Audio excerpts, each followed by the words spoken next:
Advertencia. El siguiente episodio contiene escenas bastante explícitas que podrían no ser aptas para menores de edad. Recomendamos cuidado. Esto no es radio.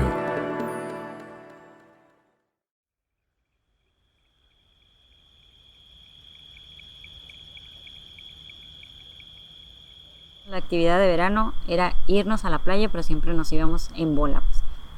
En ese tiempo no estaban las casas que están ahora, no estaba el Oxxo que está ahora.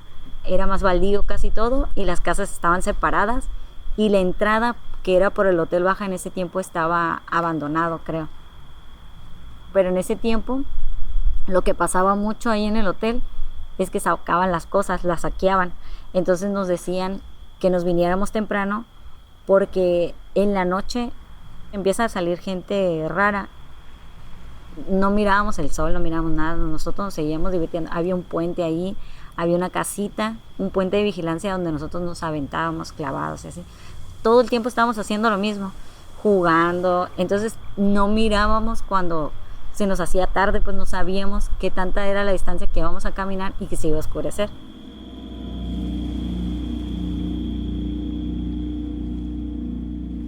Mi abuela siempre nos decía, no se vengan por la Oaxaca, no se vengan por la Oaxaca. La Oaxaca es una de las calles que en ese tiempo, hasta ahorita, no hay casas en esa área de ahí. En la Oaxaca, todo lo que sube arriba de Lavasolo, sí hay casas y todo eso. Pero si tú bajas un poquito más de lo que es Lavasolo, no hay casas.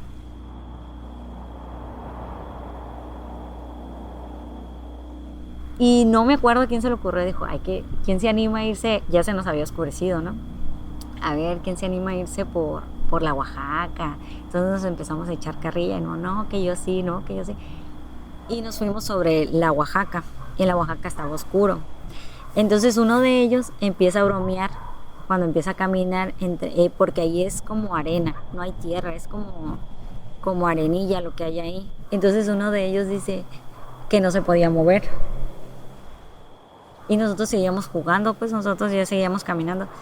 ¡Ey, no me puedo mover! No me puedo mover. Y nosotros estamos riendo, pues.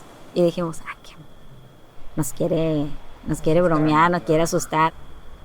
Y me acuerdo que lo tratamos de mover y no se movía. Y empezó a llorar de que no se podía mover. Entonces nosotros ya nos empezamos a asustar, que qué mentira, o sea, ¿cómo no te vas a poder mover? Que sentía que le agarraban los tobillos de los pies y se empezó a poner mal. Entonces después otra prima dijo lo mismo, que no se podía mover. Y yo ya me empecé a como que a asustar, pero yo no sentía nada, pues yo sentía que sí me podía mover, pues, o sea, yo seguía caminando. Sentía miedo, pero o sea, no me detuve a ver, ayudar o empujar. Yo miraba de lejos que estaban empujando ahí para que se moviera, ¿no? Y entonces empezaron muchos a quedar separados. Y yo también como que sentí, no sé si fue el mismo miedo o que ellos me lo transmitieron, que yo también empecé a dejar de moverme.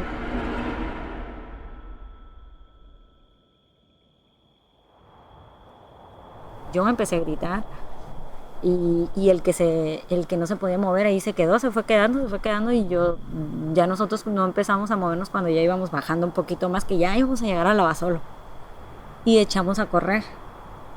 Y cuando volteamos para atrás, a la calle, y que estaba semi alumbrado, porque tampoco estaba tan alumbrado, me acuerdo que vimos para atrás y empezaron a gritar que se miraba gente. Y vimos como que había muchas personas. Ya nos echamos a correr y gritamos y todo, hasta que llegamos a la Jalisco.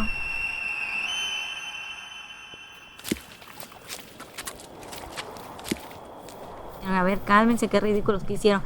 Nos preguntaron que si nos habían correteado las personas que se drogaban ahí alrededor. Nos empezaron a decir que si los que se metían al hotel nos habían dicho algo. No. Y todos gritábamos y dijimos, a ver, ¿y por dónde se fueron? No, nos vinimos por la Oaxaca. ¿Pero por qué se vienen por la Oaxaca? Ya saben que está oscuro, Ya saben que hay mucha gente mañosa ahí.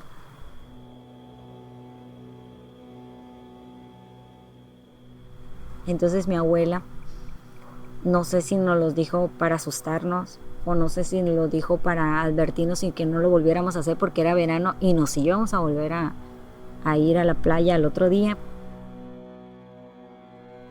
Lo que pasa es que hace muchos años llovió mucho, llovió mucho, hubo un ciclón y mucha gente murió porque se vaciaron los arroyos, corrieron los arroyos y mucha de la gente murió. Y dicen que mucha de la gente que no se logró sacar quedó enterrada y muchas familias quedaron enterradas y ya no las sacaron más que les echaron tierra, ya les echaron tierra.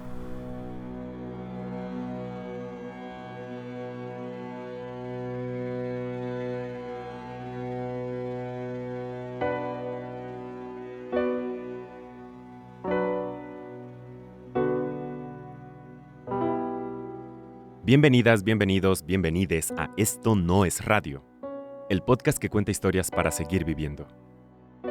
Yo soy Fernando Hernández Becerra, pero puedes decirme Micro.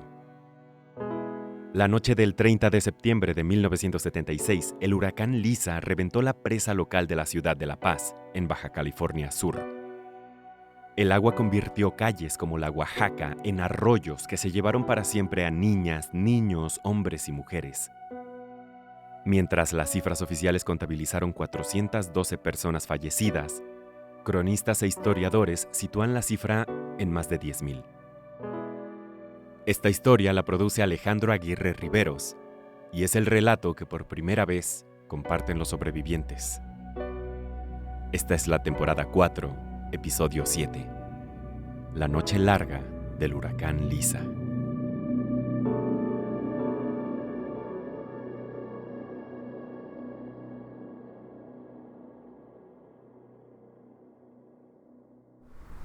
Porque en ese tiempo, dice mi abuela, algo así platicó, que no fue tanto el arroyo ni lo que llovió, sino que dicen que los soldados rompieron el dique para que no se llenara la presa. Ella es Carla Canseco Collins, paceña y joven madre de familia. Que dijeron, o se salva el centro o se salva esa área donde estaba la gente más marginada pues en ese tiempo. Entonces dice que en ese tiempo tenían que limpiar rápido, entonces que nada más le echaron tierra. Dice mi abuela que no fue sacada, que no la removieron de ahí, o que quedó ahí pues. Es muy común que todas las ciudades tengan sus fantasmas, sus leyendas urbanas. Generalmente son reflejos de acontecimientos que sucedieron, pero su interpretación queda abierta. Pero el relato de Carla es muy actual. Entonces yo sentí un miedo. Yo después dije, yo también vi gente. Yo también vi gente en la oscuridad parados. Era gente diferente, pues, o sea, señoras, señores. Lo que se miraba eran sombras. Y nosotros pensamos que fue eso.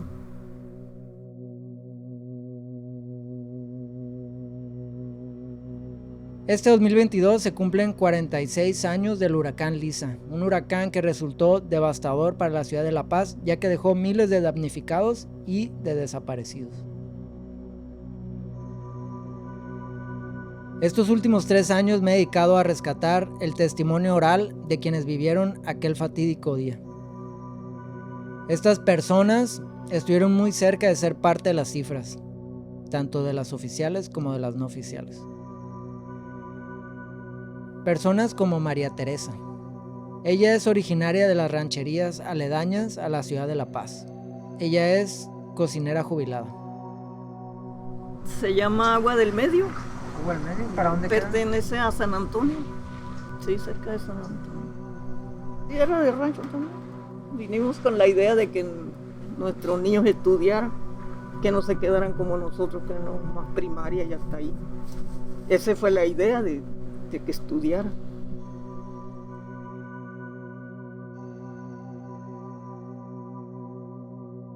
Manuel, como no era local, no sabía que los huracanes eran cosa seria. Por eso hizo caso omiso de las advertencias.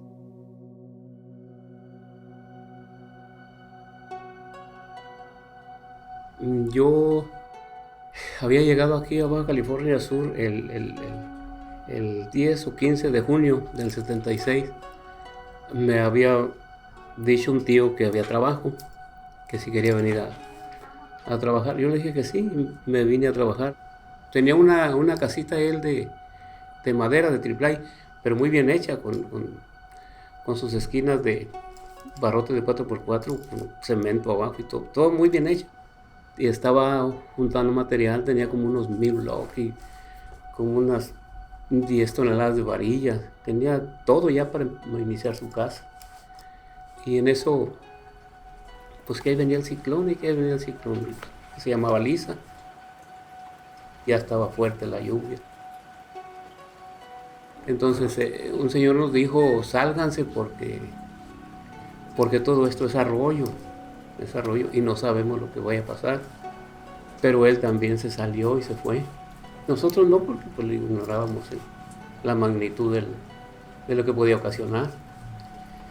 Entonces, ya cuando por ahí yo siento que fue entre las 7, las 6 y las 8, por ahí así.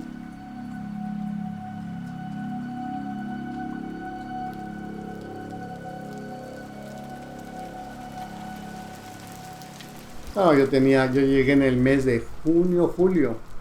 Tenía escasamente 4 meses. Más chavalo que ustedes.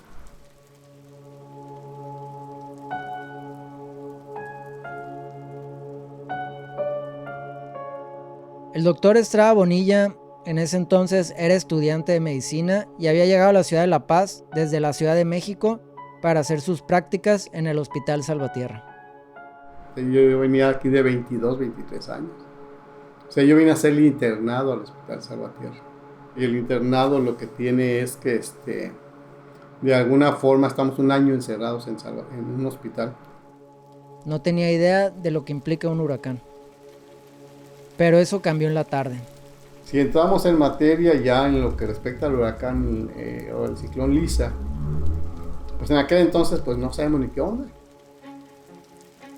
No había tanta noticia como ahora, ¿no? En aquel entonces decía va a llover y prepárense porque viene una tormenta, pero veíamos luz, veíamos el cielo azul, veíamos sol, llovía, se calmaba,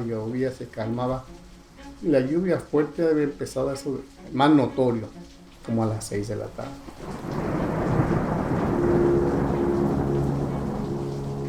Pues básicamente el Hospital Salvatierra, en el sitio donde está ubicado actualmente todavía, era una zona de arroyo, se inundaba.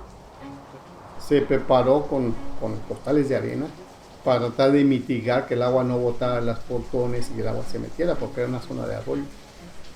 Insisto, no había mucha noticia de la magnitud del evento. Pues prepararnos con lo que respecta a una... pues a tener a la mano lo necesario que suponíamos que requeríamos.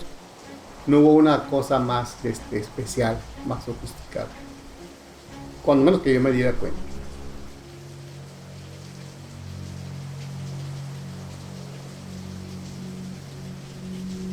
María Teresa. Yo estaba en casa, en el hogar, tenía mi esposo, yo trabajaba.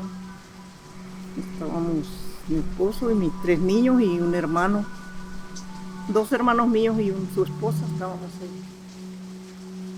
Era una casa de material segura, de que pues la gente que tenía casita de cartón se salió. Nosotros no, porque era una casa grande de material que era imposible que se la tumbara, pues el aire, eso no.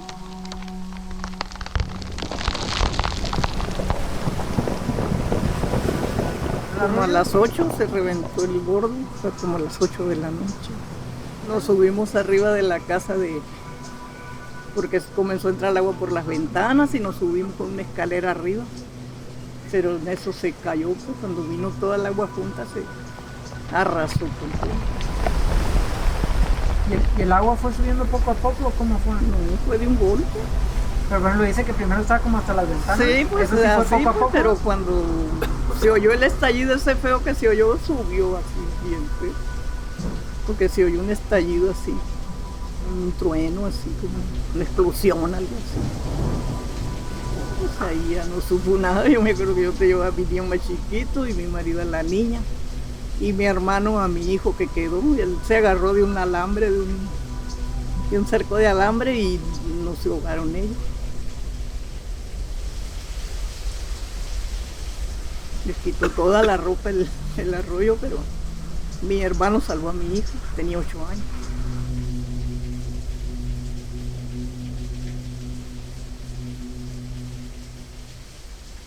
Estábamos platicando de que ya casi nos íbamos a ir. Y estábamos platicando atravesados así en la cama. Pues todo, un montón de palos arriba. Tomé mucha agua, porque me llevaron los palos, más como era muy fuerte la corriente, los dispersó rápido. Primo, me va a desprender. O sea, a veces que se venía la olada que no aguantaba uno y lo quería zafar, pues. Yo le digo, aguanta, porque si te desprendes tú me vas a llevar a mí también. Bueno, ya entre más fue amenorando las oladas, pues. Fueron primero, por donde pasaban arriba de las casas, por arriba pasaban. Y ya después, por la mitad, ya después, nosotros lo que hacíamos es aguantar respiración cuando veníamos, cuando llegaba aguantar respiración hasta que pasaba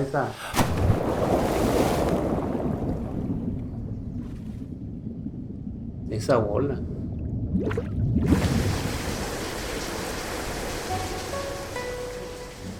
Todo el tiempo fueron puras olas, como que se abría más el socavón de las orillas y salía el agua, pues. Entonces, pero como se fue abriendo, entonces ya al rato ya era menos el volumen a lo mejor era el mismo volumen, pero más extendido del arroyo. El arroyo tenía como unos 400, 500 metros de ancho y todo poblado y todo, llegó con 4 colonias.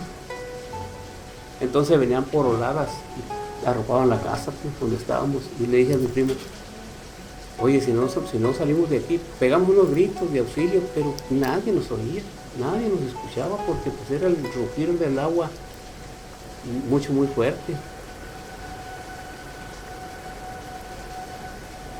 Cuando reaccioné estaba en esta escuela que está aquí, en la Castellano. Allí me acuerdo que me levantaron unos militares y me subieron a una ambulancia. Y pues sí, desde aquí, te imaginas, desde allá por el arroyo hasta por acá, como 20 cuadras. Yo me acuerdo que la pura cara me salvé, que no me golpeé. Todo, pero no se me salió la ropa. Sí, pero los pies parecía que me los habían cortado, los brazos, todo, menos la cara. En la cara no me pasó nada.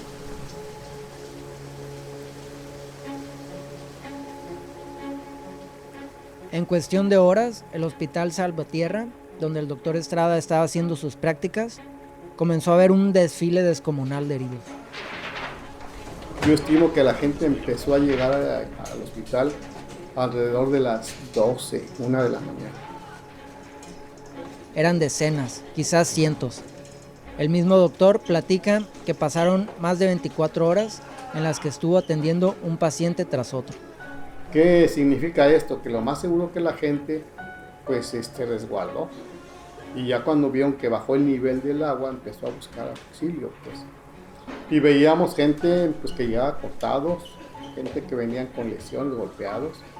Algunos que los traían familiares, otros que llegaban por su propio pie, otros que traían el ejército. Pero luego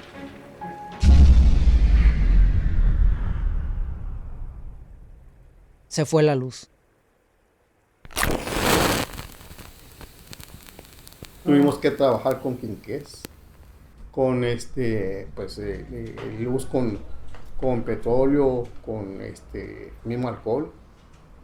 No había agua.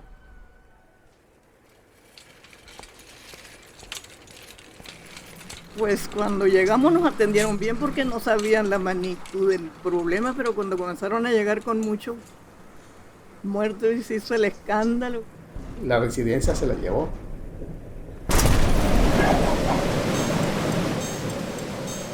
El huracán, con la velocidad del viento, se llevó la lámina.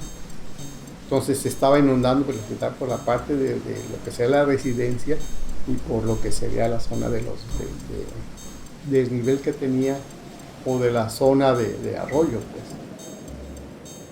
En aquel entonces el Hospital Salvatierra tenía dos áreas, una que se llamaba planta baja, y era la que se inundaba, se alcanzaba a meter el agua, y planta alta, y en algún momento tuvieron que sacar gente de planta baja para subirla a la planta alta, pues porque el agua se estaba perdiendo.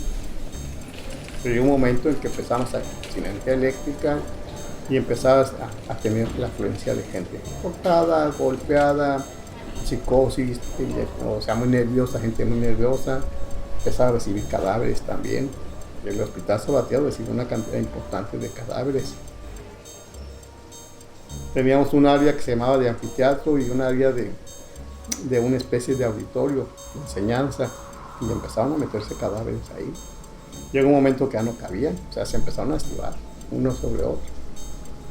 Llegó un momento que se nos acabó el material, o sea, si había gente cortada, estructurarlos, energía eléctrica, tijeras y todo lo que conllevaba. Y hubo necesidad en algún momento de utilizar hasta hilo para coser.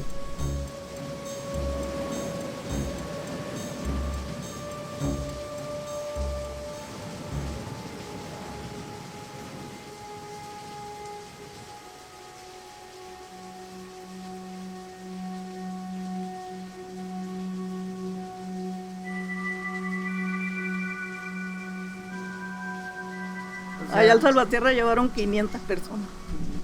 Pues ahí en el hospital nos regresamos y ya estaba eran mis amigas, la enfermera. Y reconoció a mi niña y mi compadre, el padrino de mi hijo, reconoció a mi niño. Y ya los sacaron sin permiso, se los echaron a un carro y ya los velamos por aquí, por la Allende, con unos amigos. Y se fueron en el mismo ataúd los dos, porque ya era el último que había, no me acuerdo de la funeraria, ya no había ataúd, nada. Y se fueron en el mismo ataúd para grande, pues, pero estaban chicos.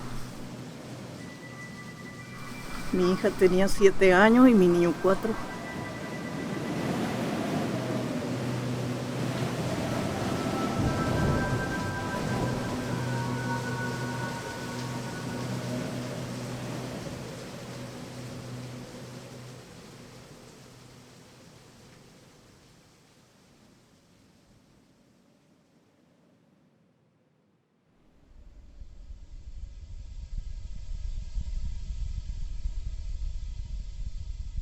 La luz y la energía eléctrica no tuvimos cerca de una semana sin energía eléctrica.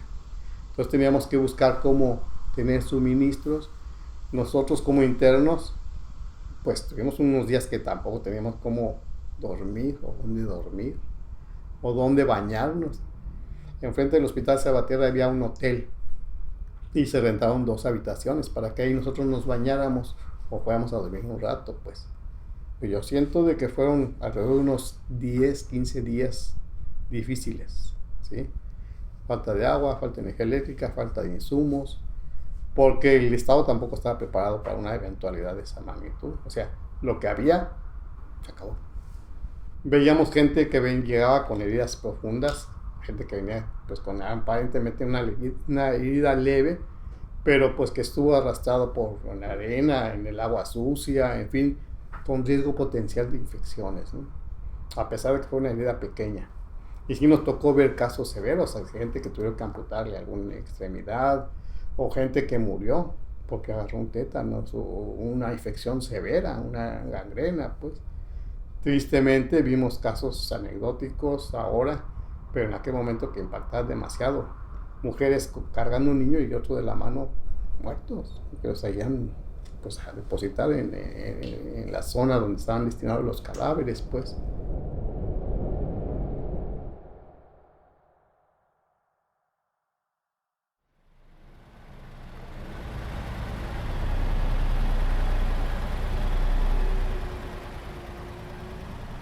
Pues allá en el hospital me junté yo con un primo y ya nos vinimos a ese parque que está ahí. Y entonces ya pasaron en un carro los señores que era el patrón de mi marido, y ya nos vieron a nosotros, pues, y ya nos subimos al carro. Me gritaban, aquí va Fabiancito, porque como su papá se llama Fabián también, y a él todos le decían Fabiancito. Y no, pues no reaccionaba yo como, pues pensaba yo que también se iba a ahogar. Se agarró pues dice mi hermano que lo del agua fue una pasadita, así, me da cuenta que un rayo, una pasada así, rápido. El que logró agarrarse de algo, pues ahí quedó.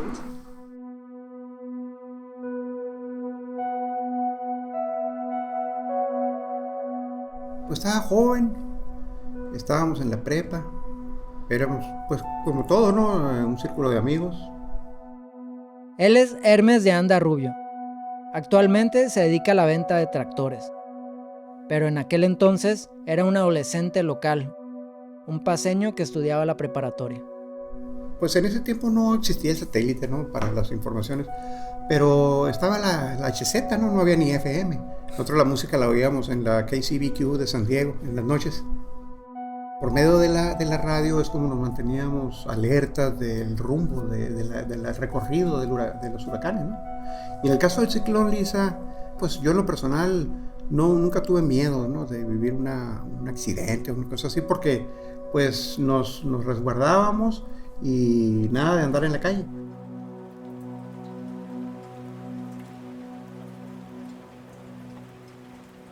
Estaba el aire empezando a sentirse, las mangas de lluvia. Mi hermano cuando me despertó me dijo, oye, hay muchos muertos del huracán. No, yo nunca me imaginé que hubiese pasado eso, ¿no?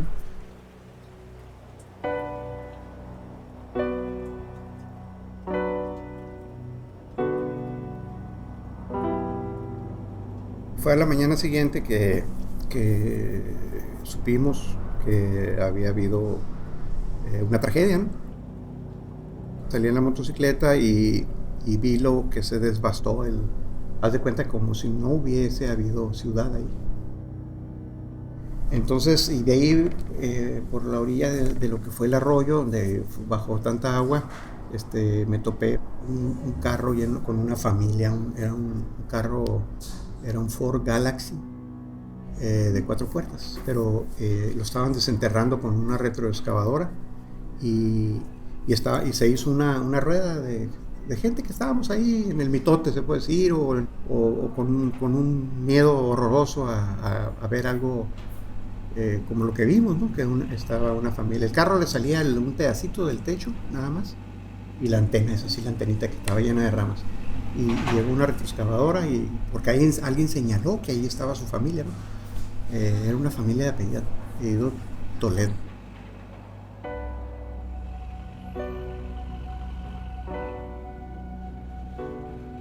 Entonces, el punto es que le escarbaron alrededor y luego con soplete de lumbre le cortaron el techo al carro y ya sacaron como unos 5 o 6, una familia completa, ¿sí? Con sus rostros desfigurados, ¿no? De la expresión, ¿no? No lastimados ni golpeados por las ramas y eso.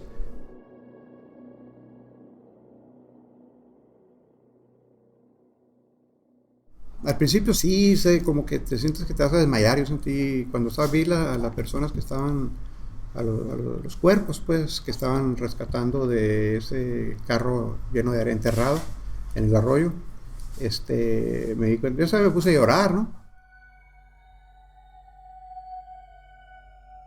Pero así a veces como cuando llora uno, como se avergüenza uno de que te vean llorar, ¿no? Pero cuando volteé así, muy discretamente, me di cuenta que todo el mundo estaba llorando. Estábamos llorando todo el pueblo. ¿Imaginas esos cuerpos si no los levantásemos? El olor. Ahí me familiaricé con el olor a un cuerpo humano en descomposición. Es muy fuerte. Entonces teníamos que evitar el vivir todavía ese dolor más grande que el verlos frescos, recién muertos, a verlos todavía ya engusanados, ¿no? Es sorprendente después de una tragedia como el instinto humano y de solidaridad, de lealtad, de hermandad, que te hermana el dolor, y no hay otra cosa que hacer más que ayudar. Rápido encontramos quien nos propusiera trabajar a juntar cuerpos. Y sí, los mismos del barrio, ¿no? El Carlos, el Rubén, el Chilango, y nosotros ahí, una ferretería que se llamaba Casa Cota puso las camionetas de doble rodado, plataformas, de una ferretería, ¿no? Y a juntar gente.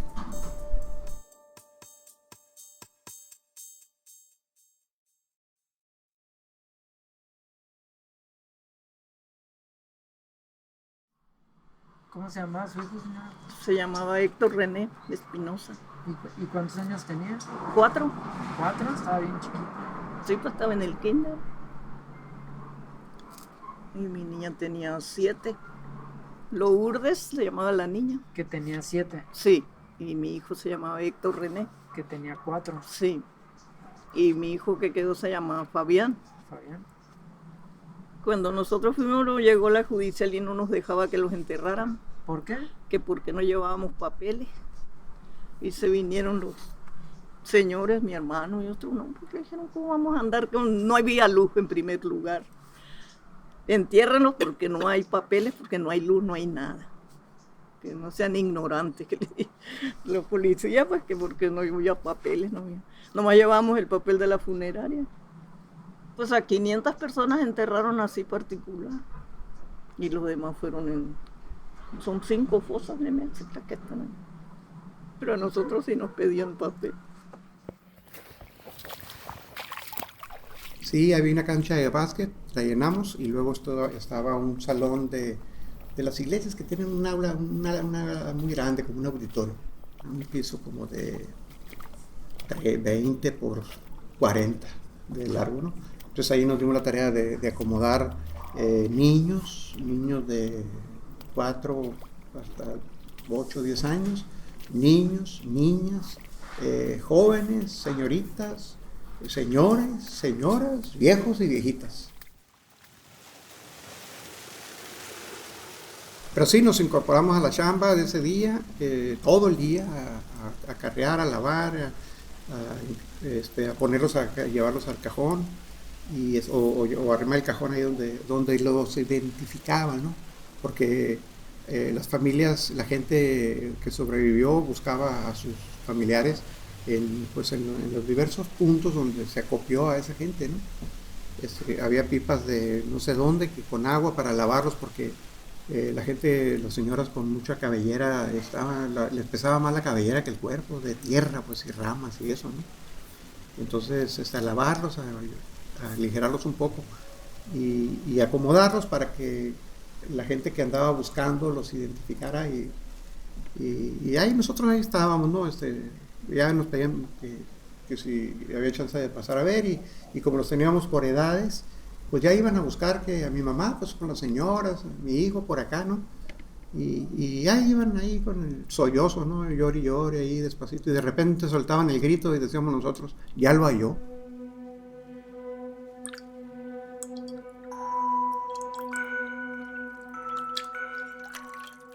De hecho, las que nos llamó mucho la atención, a mí en lo personal, en ese tiempo fueron las religiosas, que los bebitos, los niños los agarraban con una ternura, los abrazaban así, los lavaban y los ponían, así los trataban, me das de cuenta como si fueran sus hijos. Pero sí los veía yo trabajando con mucho amor y acomodando niños, ¿no?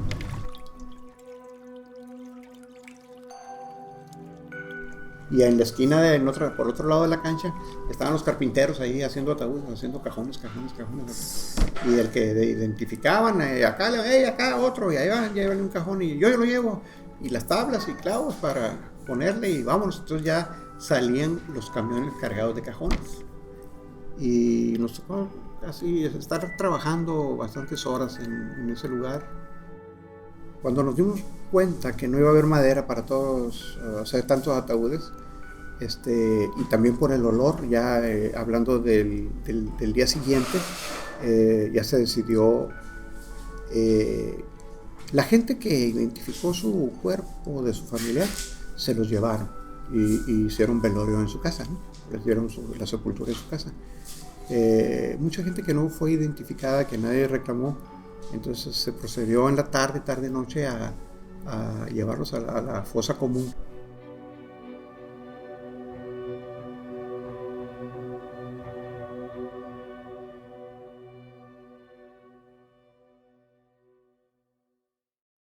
¿Y no hubo en las escuelas un homenaje o algo para los niños que no volvieron?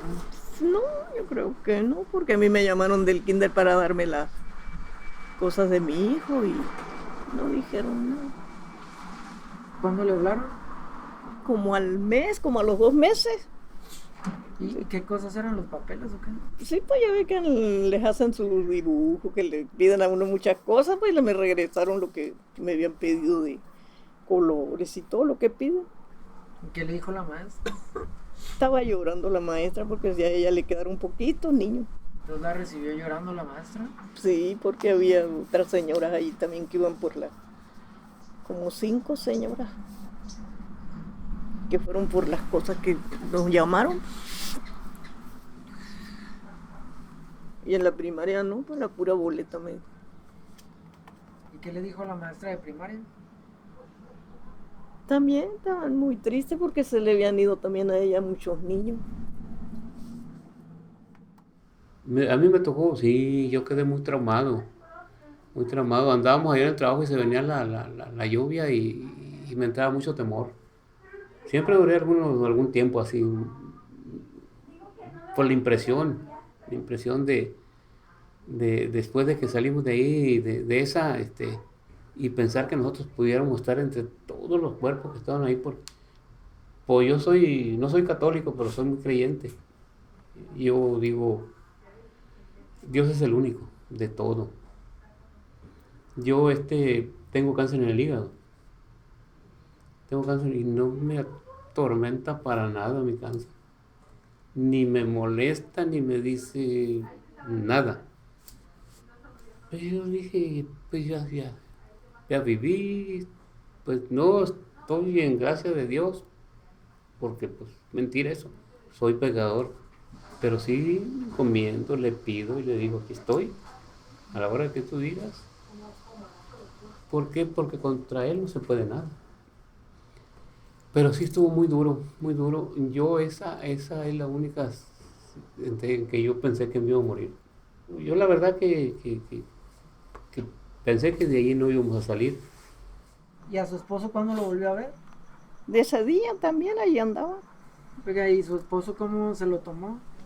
Pues también, entonces nos separamos. Esa fue toda la tragedia. Uno agarró para allí, otro para acá. Se fue de aquí. Y yo me acuerdo que, porque me decían sal, que me invitaban ahí. A los 8 años salí yo a alguna fiesta. No, le decía, no me dan ganas. A los 8 años. O sea, tú te imaginas un hospital, pues la atención del paciente enfermo, cuidar los líquidos, atender el parto, entrar a una cirugía, pero no una urgencia de esa magnitud. O sea, a pesar de que tú ves una experiencia muy triste, pero tú tratas mucha gente, o sea, de alguna manera, pues si tú traías una onda deshumanizada, pues ahí cambia toda tu actitud, ¿no?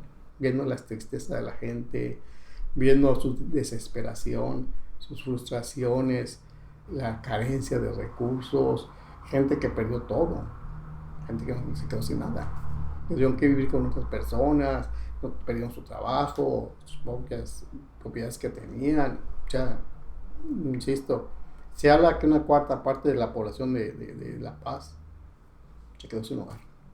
La gente supo que el origen de la tragedia no había sido el huracán, había sido la lluvia. El huracán, tal vez lo que se escucha después de un crujiente huracán, ¿no? 1 o 2 muertos, un desdichado que lo topó un alambre, una lámina, pero de ahí no pasa, y aquí no fue eso. Entonces aquí fue el tronido de un represo. Si tú te paras en la ladera del Cerro de San Juan o el Cerro de la Atravesado, vas a imaginarte el volumen de agua que bajó. Y las huellas que ahí están hasta la fecha, así como las Positas, ¿no? Puedes ir al arroyo de las Positas y ver exactamente cuál ha sido la bajada máxima de agua, ¿no? Por la señal que dejó el arroyo en esa época. Si pudiéramos ver la ciudad de La Paz en una toma aérea, lo que aconteció aquella noche dejaría en claro que el agua no corrió parejo.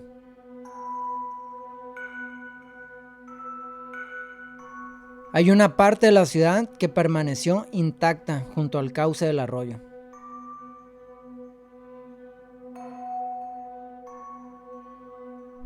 Sí quedó lugares donde había construcciones de material grande. Y no quedó ni señas ni rastros. Hubo gente que salió, que platicaban pues que ellos corrieron hacia cuando empezaba a sentir agua, bajar agua, corrieron hacia el rumbo adecuado, porque otra gente corrió hacia el lugar del peligro. Pues en la noche, ¿quién te dice de dónde viene y cuáles son los límites, ¿no? ¿A qué límite? ¿De dónde a dónde está la bajada de agua, ¿no? Entonces hay gente que corrió y se puso a salvo porque corrió para el lugar adecuado, ¿no? Pero dicen que hubo gente que corrió al revés, pues.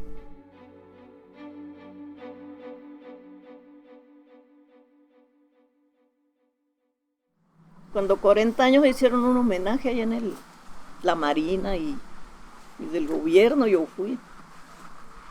Hay unas palabras y llevan las coronas siempre, llevan flores. El gobierno siempre manda su corona a la fosa común.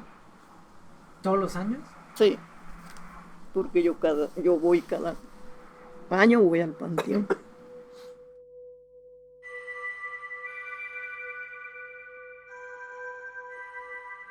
Y me toca, porque están cerca, pues mi hijo están cerca de la fosa y me toca ver que si llevan corona del gobierno. Pero usted procura ir todavía cada 30. Yo sí voy.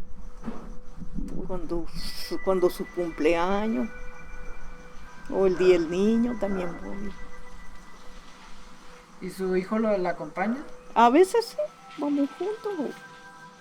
Cuando pintamos, tienen una capillita, cuando pintamos la capilla va a él a pintar.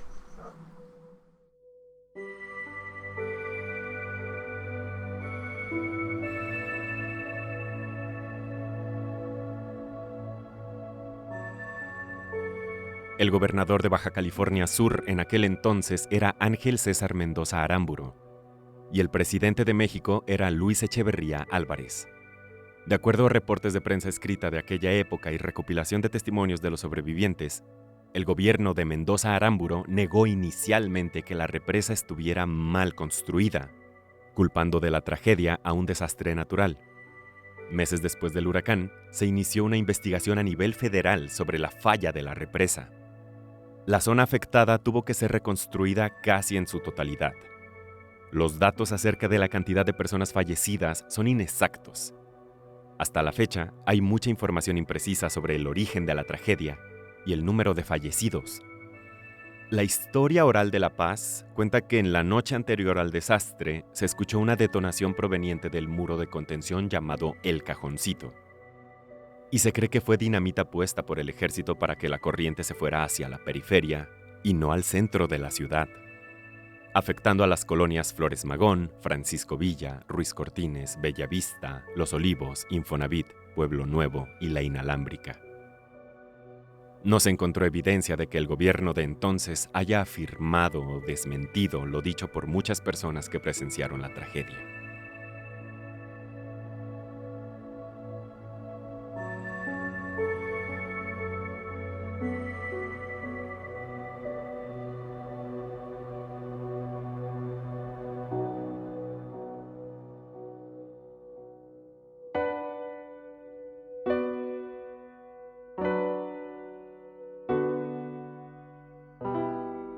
La noche larga del ciclón Lisa fue producido, reporteado y escrito por Alejandro Aguirre Riveros, con una beca para guión audiovisual del Instituto Mexicano de la Cinematografía.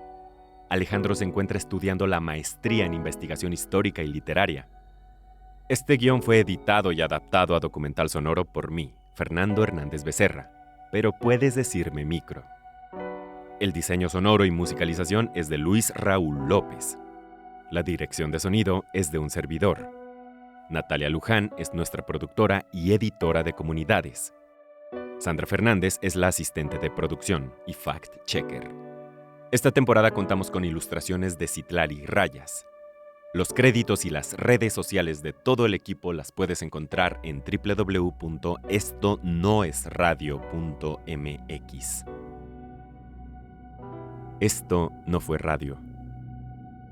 Fue gente ayudándose, ante todo.